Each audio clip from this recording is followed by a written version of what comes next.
Hi, my name is Dr. Christin Haynes. I am the founder of Kinspire Institute, and I would like to say thank you to the Petersburg community. So I have a couple different delicious legacies. I have one which is my flagship program, which is meant for the matriarchs and patriarchs of the family. It's a 4-week class where I teach you how to take soul food and how to be able to prepare it differently so we can be healthier. We all are becoming family in there. By the end, we uncle somebody, we cousin this, and we're getting healthier. My star person, Miss Barbara over, she's the secretary over at BCRC. She has lost almost 80 pounds with Delicious Legacy. She has changed her life. And so I know what's working for the community. I also have Delicious Next Generation, where I'm working with kids 7 through 11, and we are doing all kinds of stuff when it comes to food and exposing them to different types of food. Yesterday, we were just at the community farm where the kids were weeding. They got to really understand how the food comes out the ground and it's on their plate. We also had mindfulness yesterday, getting them aware of their emotions, aware of their bodies, aware of their surroundings. And we finished with them actually being able to paint and grow and take a fava bean and grow it. And so it is, when we talk about Petersburg and the bad rap that it has, I have not experienced that. I have been surrounded by love. And what I do see is a community that's been starved of creative resources, and they just need just a little bit of something to come in here and to change their lives. I am so proud to be in Petersburg, working in Petersburg, and to see what the next generation is going to be. I mean, I'm sorry, I'm young. I couldn't be here for the ones before, but I can see a difference right now with the ones I have touched. And I'm just grateful that they've accepted me into the city to be able to help them get healthier and think about the next generation. So our grandmothers were sisters, and they were best friends. Our grandparents were the first ones to go to college. They went to Florida A&M University, and it changed the trajectory of our family's life. So prior to that, our grandmother had an auntie who was smart, and the family sent her away to high school to extended family, like a couple hours away, and then eventually she went to college to become a school teacher. She then went and moved back home and taught my grandma and her siblings, and they in turn became school teachers. But all the while, the reason that they were able to do that is because of a cafe. So my great grandmother, Roberta, she owned a cafe in a small town. She had worked in white people's houses and she had worked in the hotels, and they told her that she was good enough to start her own. And she had gotten some commercial property because her husband died in a turpentine accident and the owners of the plant felt guilty. On that space, she built the cafe, she built the room and board, and she built the beauty shop.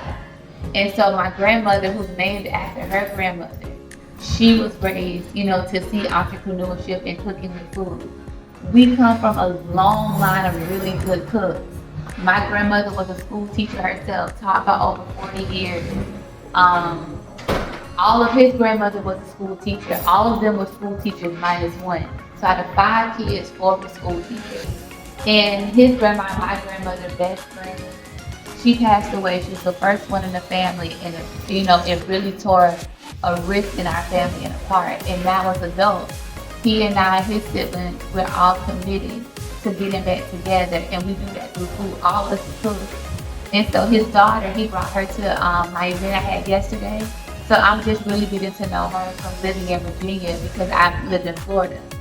And so now she's getting to spend time with me. We cooked last night. We made a mango bread pudding. She fell asleep before she could eat it, but I got some at the house for her. And so now it's the next generation. And I'm teaching her to eat healthy. She had a salad for dinner last night before she fell asleep and a salmon burger. You gonna talk?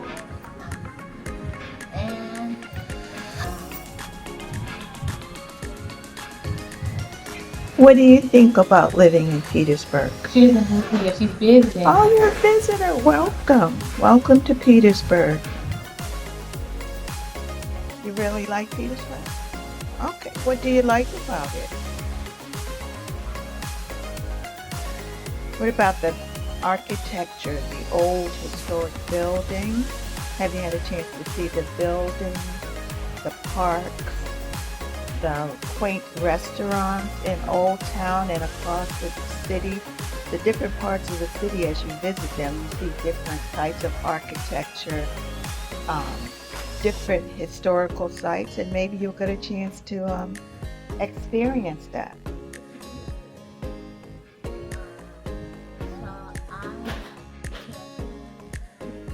Oh, what was the event? They did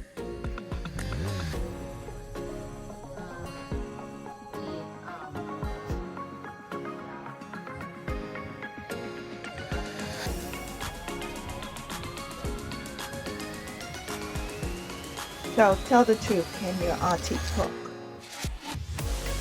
Okay. What's your favorite dish that she's cooked so far? It says new. Oh, well, you're in for a treat. In for a treat. Well, again, welcome to beautiful, historic Petersburg, Virginia. Can you wave to the people?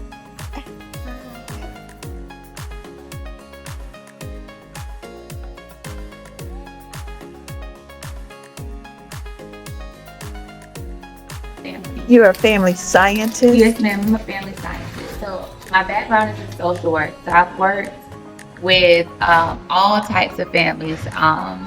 But for my PhD, I specialized in family science. And I studied the Black family experience. I understand the socialization patterns and the benefits and some of our limitations. And I created programs to be able to build upon our strengths. And Delicious Legacy was my intervention to get Black families talking, because trauma and the culture of silence keeps us from speaking about family history.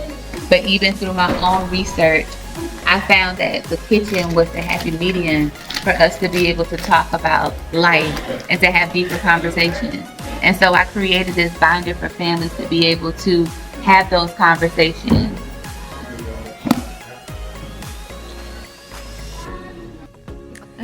So these people are not my grandparents. They might be my relatives. You know how I go in the United States. But the pictures that I used in here are from the WPA project. It's when Roosevelt sent out photographers to be able to document what farm life, rural agrarian life looked like. And this is the first time in this magnitude that Black family life was captured for the world to see. And so I went on the Library of Congress and I looked through this whole project, and I handpicked each one of the pictures in here to match the experience and the things that are pertinent within our culture as families that we need to hold on to. And so I was hoping that, and I wanted to give these Black folks space.